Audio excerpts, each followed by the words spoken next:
आप देख रहे हैं alpha defence. Alpha defence Hindi में आपका स्वागत है।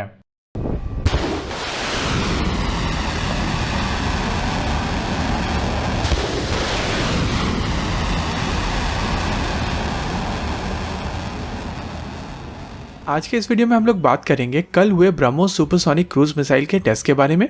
कल यानी कि 12 जुलाई 2021 को एपीजे अब्दुल कलाम आइलैंड से extended range BrahMos supersonic cruise missile को लॉन्च किया गया था और एएनआई की तरफ से एक न्यूज अपडेट आई है कि इस टेस्ट के दौरान ये सुपरसोनिक क्रूज मिसाइल फेल हो गई है। देखिए, इस टेस्ट को समझने से पहले ब्रह्मोस सुपरसोनिक क्रूज मिसाइल के अलग अलग वेरिएंट्स के बारे में समझना जरूरी है, क्योंकि कंफ्यूजन वहीं पर है। BrahMos supersonic cruise missile Russian missile P-800 onyx के ऊपर बेस्ड है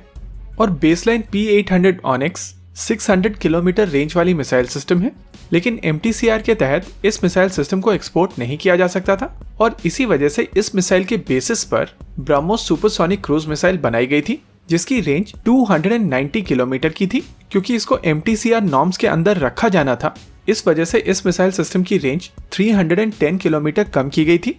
यानी कि थ्योरेटिकली जिस मिसाइल सिस्टम के बेसिस पर यह मिसाइल सिस्टम बनाई गई थी उसकी रेंज 600 किलोमीटर की थी और इसी वजह से जैसे ही भारत MTCR का मेंबर बना वैसे ही इस मिसाइल सिस्टम की रेंज बढ़ाकर 600 किलोमीटर कर दी गई थी। आपको याद होगा कि इस चीज को लेकर रिपोर्ट साल 2016 में आई थी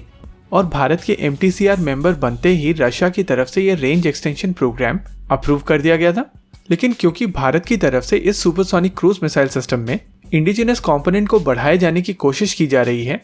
इसी वजह से ये जो 600 किलोमीटर की रेंज अचीव की जानी थी वो 2 स्टेजेस में की गई है। पहली स्टेज में इस मिसाइल सिस्टम की रेंज बढ़ाकर 450 किलोमीटर की गई थी और इस रेंज एक्सटेंशन प्रोग्राम की टेस्टिंग ऑलरेडी कंप्लीट की जा चुकी है। 600 किलोमीटर रेंज एक्सटेंशन को लेकर अभी तक कोई डिटेल पब्लिक डोमेन में नहीं आई है। हालांकि एक नोन फैक्ट है कि ये मिसाइल सिस्टम P-800 ऑनिक्स के ऊपर बेस्ड है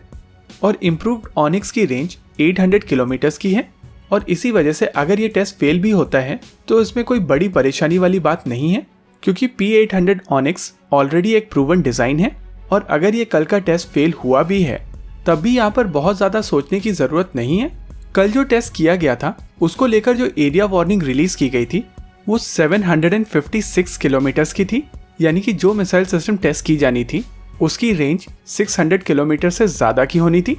और इसी वजह से ये चीज कही जा सकती है कि कल जिस मिसाइल सिस्टम का टेस्ट हुआ था वो 800 किलोमीटर रेंज वाली ब्रह्मोस सुपरसोनिक क्रूज मिसाइल थी, जिसका मतलब ये है कि 600 किलोमीटर रेंज वाली ब्रह्मोस सुपरसोनिक क्रूज मिसाइल अपना टेस्ट कंप्लीट कर चुकी है और अब जिस मिसाइल सिस्टम को लेकर एफर्ट्स किए जा रहे हैं वो 800 किलोमीटर रेंज वाली सुपरसोनिक क्रूज मिसाइल है, जो कि एक प्रूवन 800 किलोमीटर रेंज वाली सुपरसोनिक क्रूज मिसाइल डिजाइन के ऊपर बेस्ड है। वैसे कल के टेस्ट को लेकर DRDO की तरफ से कोई भी ऑफिशियल कंफर्मेशन नहीं आई है, लेकिन आमतौर पर जब भी DRDO के टेस्ट फेल होते हैं तो उनकी तरफ से ऑफिशियल कंफर्मेशन नहीं आती है और इसी वजह से माना जा सकता है कि ANI की तरफ से जो रिपोर्ट दी गई थी वो शायद सही हो।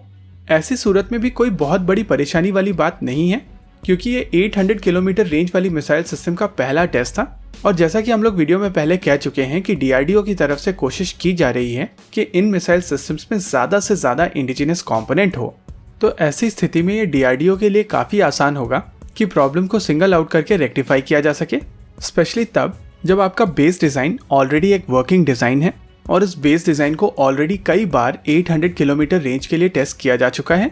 वैसे मेरे हिसाब से DRDO को अपनी अप्रोच बदलने की ज़रूरत है और सक्सेस के साथ साथ फेलियर और पार्शियल सक्सेस में भी DRDO को एक प्रेस रिलीज करनी चाहिए, क्योंकि इस तरीके की अप्रोच से ये जो मीडिया में हिट जॉब्स होती हैं उनको पूरी तरीके से एलिमिनेट किया जा सकता है और क्योंकि ब्रांडिंग के लिए इमेज मैनेजमेंट काफ़ी ज़्यादा इंपॉर्टेंट है तो उस हिसाब से भी मिस इन्फॉर्मेशन कैंपेन से बचना चाहिए और उसके लिए सबसे सही तरीका है एक फॉर्मल प्रेस रिलीज। इसी के साथ आज के इस वीडियो में रखते हैं केवल इतना ही। वीडियो को अंत तक देखने के लिए धन्यवाद। देखते रहिए अल्फा डिफेंस। जय हिंद।